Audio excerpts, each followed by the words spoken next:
Leo ni siku ya kumbukizi. Kumbukizi ya siku ya wanawake duniani.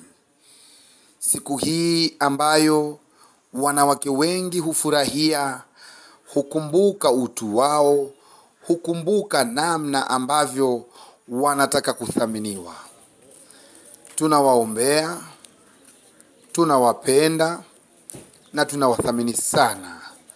Bila wanawake dunia yetu hii ingekuwa ni dunia ya ajabu. Maana kusingekuwa na mama, kusingekuwa na dada.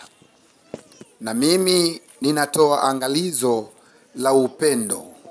Tuwapende wakina mama.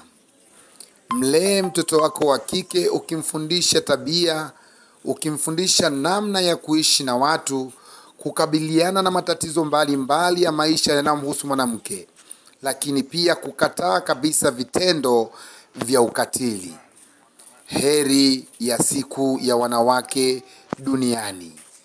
Mimi ninaungana na Rais wa Jamhuri ya Muungano wa Tanzania, Dr. Samia Suluhu Hassan, na wakina mama wote wa nchi yetu ya Tanzania kusherehekea pamoja nao siku yao nzuri ya kukumbuka thamani yao.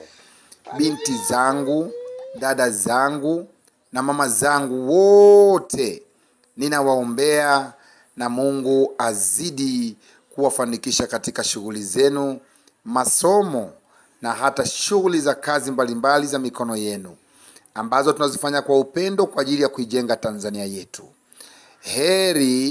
Heri ya siku ya wanawake duniani. Na kwa majina ni Robert Shekusa.